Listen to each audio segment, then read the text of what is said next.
So lately, there has been a lot of developments in Venezuela, a story and a topic that is very difficult to talk about because of all the disinformation, all the liars in this field, and all the conflicting sides. But we are going to do our best to give you a fair picture at what's happening here, especially with the blackouts, especially with the CIA allegations with Oliver Stone, and recently the Russian military deploying missile defense systems there. Now, as we know, a lot of the mainstream US media coverage has been filled with pretty much a lot of the bigger CIA government talking points that want to overthrow the Venezuelan government. The latest we are finding out right now is that Venezuela is suffering from a second blackout within a month, and the country is going through an energy crisis, according to many U.S. sources. As this is happening, we also found out that Russian military forces have just landed as of yesterday into Venezuela. They have offered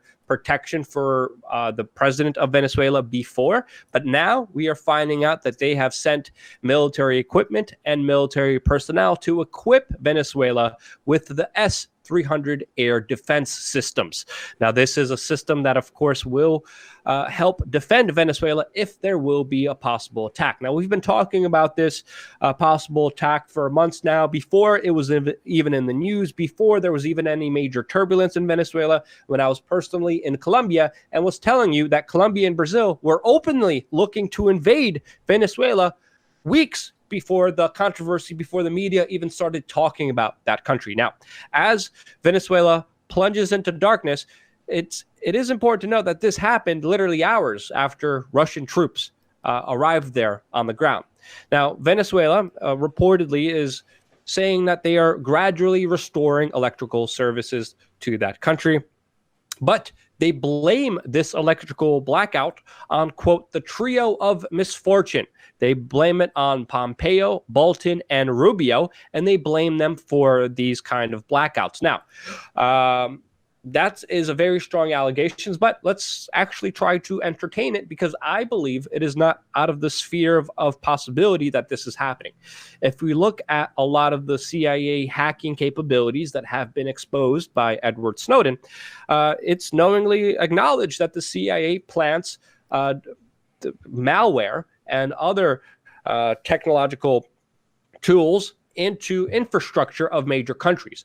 It would not surprise me if it's possible, if the CIA does have particular technological abilities to take down the energy facilities in Venezuela. I think that is a possibility, and it is something that even famous movie director Oliver Stone is entertaining by saying the U.S. could have triggered Venezuelan power cuts in Facebook conspiracy posts. Now, it is a conspiracy post. There is not a lot of evidence, but let's be honest here.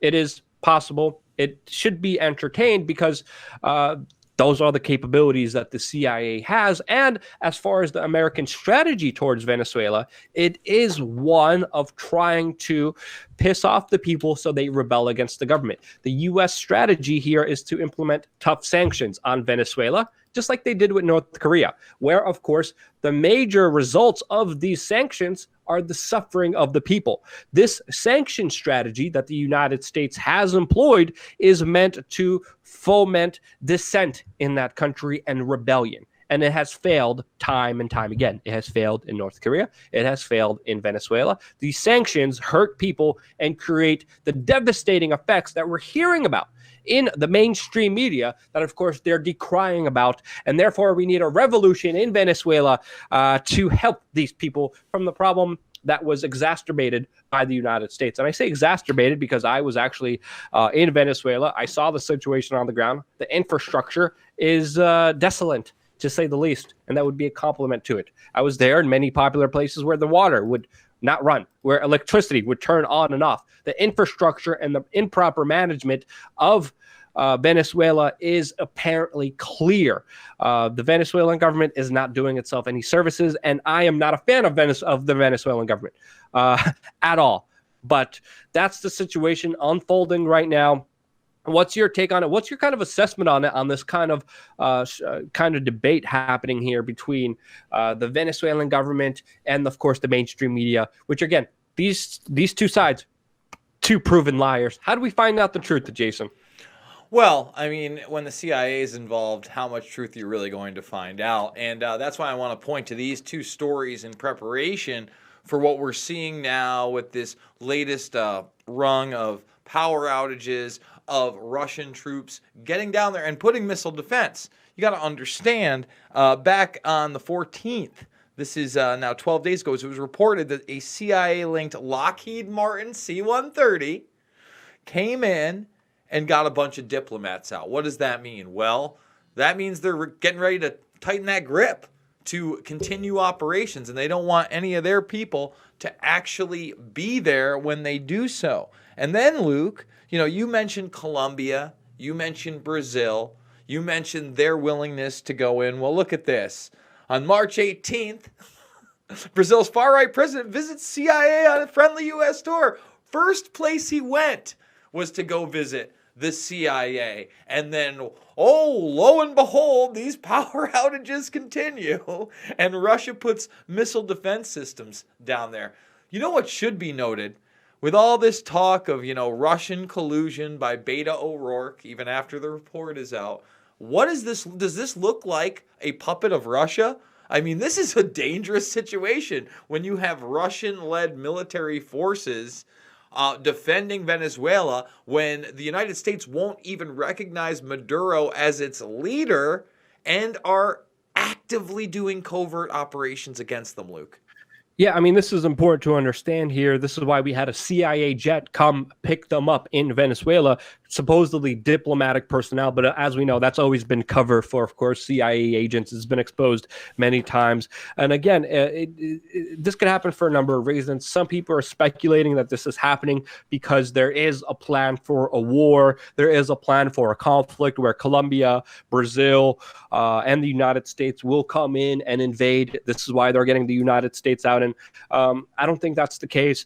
I mean, I just sent you an article with some of the headlines here that the mainstream media is running with. It is also very not a safe place. Caracas, Venezuela was the murder capital of the world. I was there on the ground. It's absolutely terrifying. There's whole abandoned skyscrapers, literally, with people who kidnap you and bring you there that the police don't do anything about. The police literally run around and they care about people smoking. In the murder capital of the world, filled with crime. Now we're getting other headlines talking about the horror, fear, despair. Venezuelan's oil capital shattered by a tsunami of violent looting. There has been looting. There has been crime. There is no denying it. Let's just be honest here. The Venezuelan government is totally poorly mismanaged. The U.S. government at the same time is making the situation worse with its sanctions, and also at the same time keeping Maduro in power by, of course, having an incredulous record of overthrowing and not playing fairly and underhanded techniques in South America, which, of course, the people of Latin America and South America are well aware of. And the more the United States pushes, the more the United States puts pressure on the people of Venezuela, the more it affects them, the more they're keeping Maduro in power. They're absolutely having the opposite effect. And with the open borders that Venezuela has, people are just free to leave. And the people who would actually make a difference, who would actually fight, people who are suffering the most, they leave. And therefore, Maduro has less people willing to go against him.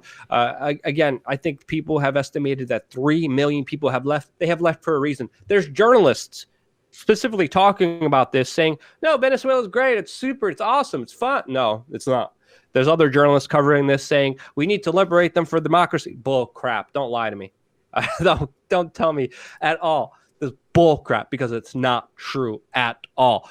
Both of the sides here are liars. You need to know that, and you need to discern all the information coming from all the sides, because they're filled with crap. They're filled with an agenda, and that's why we're doing our best here to give you the story as honestly as we can. There's also another story where we have Venezuelan officials talking about how $30 billion of Venezuelan assets were stolen on Trump orders. This, of course, is a story from Archie. It should be vetted, but this, of course, is coming from the Venezuelan government accusing the United States of financial terrorism, closing in the bank accounts of many Venezuelan high officials. And again, this wouldn't surprise me. This would not surprise me at all. But again, put everything in question here, because it's a story that is filled with a lot of deception, a lot of disinformation, and really puts the Venezuelan people and a lot of reporters in a hard place to tell you the truth of this larger situation unfolding. And that's what we're trying to do here. Jason, anything else you want to say? And do you want to close it off? Folks, you should always be skeptical when a government is openly trying to be overthrown by the United States. That's all I'm going to say. So, we're going to look at this report, but I would have no doubts that the United States would seize those assets as they were willing to do more and more sanctions and covert activity. That being said, you can check out 4 videos a day here from We Are Change, 3 on the backup, 1 on the regular. Make sure to smash the thumbs up, share this on social media, ring that bell on the notification, subscribe to both We Are Change and Pulse Change, but most importantly, get out there and be the change you want to see in the world.